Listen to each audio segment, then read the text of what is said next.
सीख लो। हाँ। इतने में विकास भी वहां आ जाता है। माँ, मुझे लगता है शिल्पा को घर रहने की जगह दुकान चलना चाहिए। इसकी नई चीजों की समझ और सोच हमारे बिजनेस के लिए बहुत अच्छी रहेगी। बेटे की बात सुनकर माँ को बहुत गुस्सा आ जाता है। अच्छा, और अभी भी क्या आते ही तेरे तो सुर बदल गए। अगर ये दुकान जाने लगी तो गांव में क्या इज्जत रह जाएगी हमारी है? लोग क्या कहेंगे? ये कहीं नहीं जाएंगी बस। हाँ। माँ के आगे और कुछ बोले बिना विकास वहां से चला जाता है और सास शिल्पा को घर के कामों में लगा देती है। उसी रात विकास और शिल्पा साथ बैठकर बातें कर रहे होते हैं। मम्मी ऐसा क्यों सोचती हैं कि औरतें कुछ नहीं कर सकती और उन्हें लोगों की इतनी चिंता क्यों है? पापा की डेथ के बाद माँ ने दुकान संभालने की कोशिश की थी, पर लोगों ने उल्टी सीधी बातें सुनाकर उनका आत्मविश्वास इतना गिरा दिया कि वो कुछ कर ही नहीं पाई और सोचने लगी कि शायद औरतें ये सब कर ही नहीं सकती। इसलिए उनसे भी नहीं हुआ। लोगों की यही तो दिक्कत है, उन्हें अपने से ज्यादा दूसरे की जिंदगी में स्वाद आता है। वैसे लोग जिनसे डरते हैं ना, उन्हें ही तोड़ने की कोशिश करते हैं। आप फिक्र मत करो, मम्मी की सोच बदलने का तरीका है मेरे पास।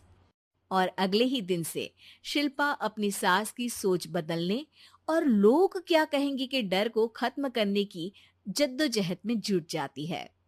मम्मी आपको पता है, गीता बबीता, अरे जिनके ऊपर दंगल फिल्म भी बनी है, मैं फिल्म बिल में नहीं देखती। हाँ। वो हरियाणा की लड़कियां हैं, दोनों रेसलर हैं। उन्होंने जब ये शुरू किया था ना, तो लोगों ने बहुत बातें बनाई, बुरा भला बोला, मजाक भी बनाया, लेकिन उन्होंने ना किसी की सुनी, ना अपने ऊपर से विश्वास खोया और ना ही हार मानी। और देखो आज किस मुकाम पर है। अरे तो ये सब मुझे क्यों सुना रही है? हाँ। नहीं नहीं, बस ऐसे ही, हमें अपने आसपास की खबरें तो रखनी चाहिए ना। ऐसा कहकर शिल्पा अपनी सास को सोच में डालकर वहां से चली जाती है। अब शिल्पा हर दिन दुनिया के अगेंस्ट अपनी हिम्मत से सक्सेसफुल बनने वाली लड़कियों की कहानी अपनी सास को सुनाने लगती है। इसी तरह कुछ समय बीत जाता है। और माँ, आजकल बहुत चुप चुप रहती हो, सब ठीक तो है ना? बस कुछ सोचती रहती हैं, इसीलिए ज्यादा बोल नहीं पाती। ऐसा क्यों हुआ माँ? कोई दिक्कत है क्या? अरे तेरी पत्नी ही दिक्कत है। है? मैंने क्या किया? अरे रोज मुझे कुछ समझाने के मकसद से एक नई कहानी सुनाती है, पर खुद नहीं जानती कि मुझे सब पहले से पता है। हाँ। तो फिर दिक्कत क्या है माँ? लोग क्या कहेंगे? अरे उनका तो काम ही है कुछ ना कुछ कहना।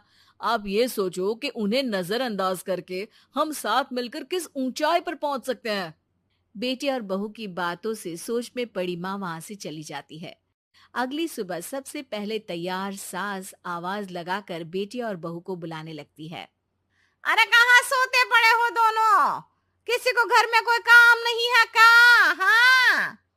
सास की आवाज सुन शिल्पा भागती हुई कमरे से बाहर निकल आती है, जिसके पीछे विकास भी बाहर आ जाता है।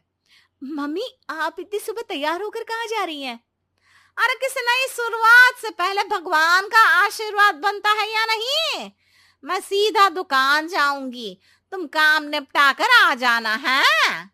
सास की बात सुन शिल्पा और विकास खुशी से फूले नहीं समाते। ये हुई ना मेरी माँ वाली बात।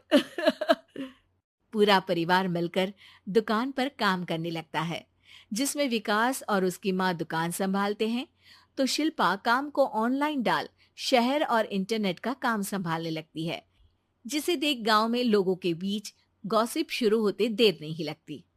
और क्या विकास भाई, अकेले काम संभल नहीं रहा था तो नौकर रख लेते, और तो को यहाँ लाने की क्या जरूरत थी? इन्हें घर में जो काम बोलो वो तो सही से करती नहीं, यहाँ आकर तो तुम्हें डुबा ही देंगी। अरे भाई सा, अगर आपके घर की औरतें सही से काम नहीं करती ना, तो हमें उससे कोई लेना देना नहीं। यहाँ आपकी पंचायत के लिए किसी के पास समय नहीं है। हाँ। करारा जवाब सुन बातें सुनाने आए लोग मुंह लटकाए उल्टे पैर वापस चले जाते हैं। वाह मम्मी, ये तो अब दोबारा कभी भूल कर भी यहाँ नहीं आएंगे। I am so proud of you. अरे बहुत हुआ, हाँ काम पर लगो चलो। तीनों आपस में काम बांटकर अपने अपने काम पर लग जाते हैं। इसी तरह दिनों के साथ महीने बीतते हैं, जिसमें शिल्पा की पढ़ाई, विकास की मार्केट स्किल और सास की फाइनेंशियल मैनेजमेंट से उनकी दुकान बहुत अच्छा बड़ा बिजनेस बन जाता है, जो गांव के साथ साथ शहर में भी अच्छा खासा मशहूर हो जाता है। अरे सच ही कहते थे तुम दोनों, लोगों का तो काम ही होता है कहना।